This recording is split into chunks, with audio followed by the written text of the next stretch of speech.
Okay, guys, I'm going to be sharing a clip about Patrick Bet-David. He recently shared a tweet and he came under fire for it because people say the business that he had before, which he made his initial money on, the PHP business, which was an insurance business, was actually an MLM scam.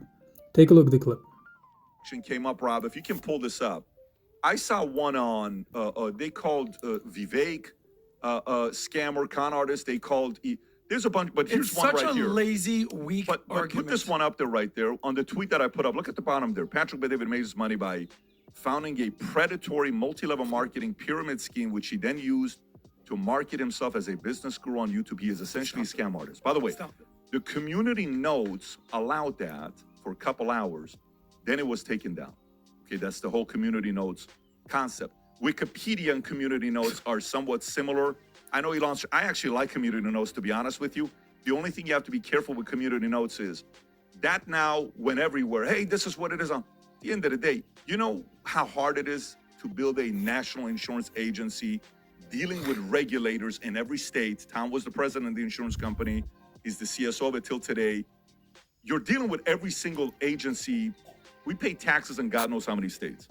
To grow a company like that, and then for somebody to cut a check for $250 million after they do quality of earnings, which Tom, can you tell everybody what a quality of earning is? What a quality of earnings report. So everyone knows how to sell a house. In the middle of selling a house, you need an inspection.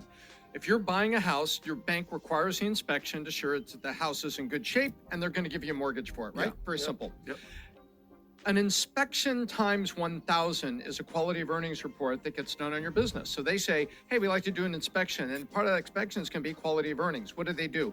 They're looking for fraud. They're looking for offshore bank accounts. They're looking for transactions They going back to the literally owner. go through your bank account and watch every single Correct. expense, anything you ever bought, purchased, personal, everything. Everything. Wire it's like transfers. a forensics. It's like Wire a forensics. transfers. But you have from- to. You see, I'm going to have a little bit of a left field opinion on this. But I don't think what Patrick did with his business was shady. I mean, it was illegitimate. I don't want to say it's illegal.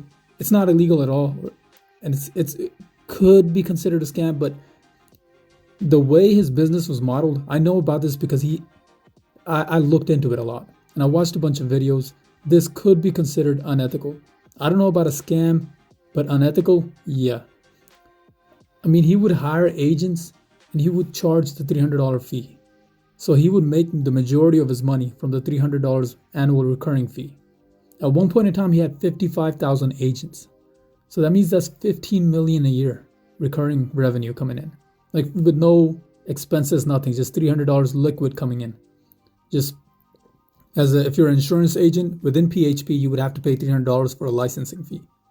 So he was making 1.5 million a month, just sitting down, just doing nothing. And the people who worked for him, they also kind of mentioned that we weren't really selling insurance. We were actually getting recruited to recruit other people. So then he can add on to that $300 fee.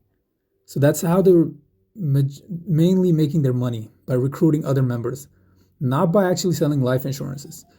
You know what's funny? If you actually go deep diving into the business and you look at Adam, because he did the same thing as life insurance, his business is actually more legitimate than Patrick's. Because he actually sold life insurances. He actually purchased like people's life insurances that were about to die at a discounted rate. He would give them a lump sum, collect their life insurance, put them on his name. So then when they die, he would collect their money. So if he had a $1 million life insurance, Adam would pay them $300K up front.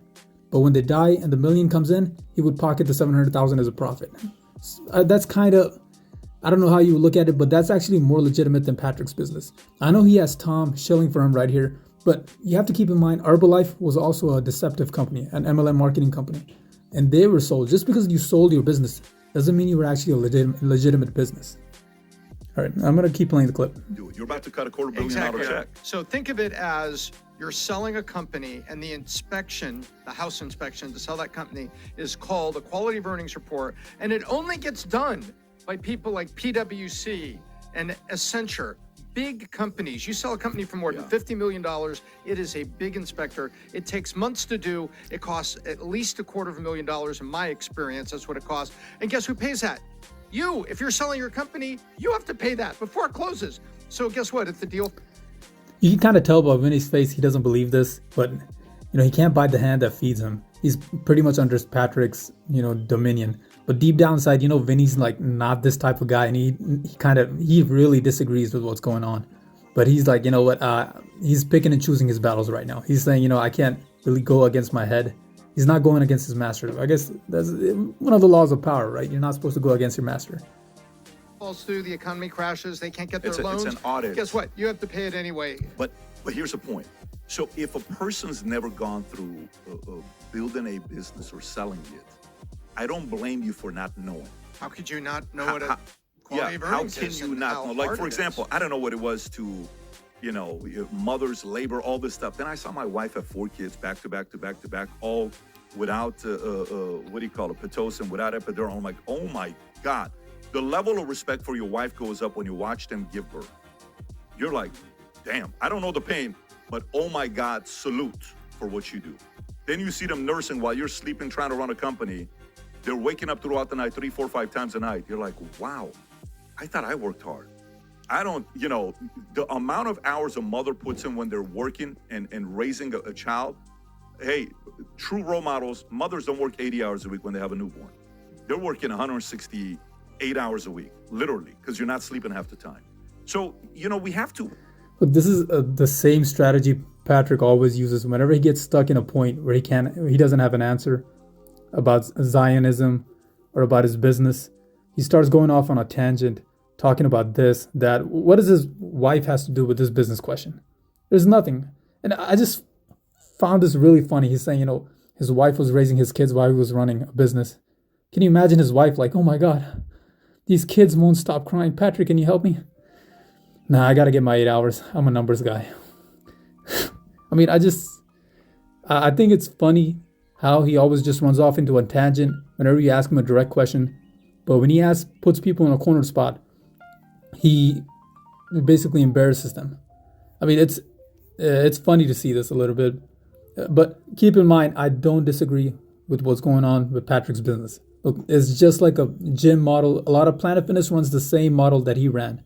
You buy a membership. If you don't show up to the gym, you don't make any. Look, you're not gonna get fit. If you don't show up regularly, you're not gonna get fit. You're just shelling money to Planet Fitness.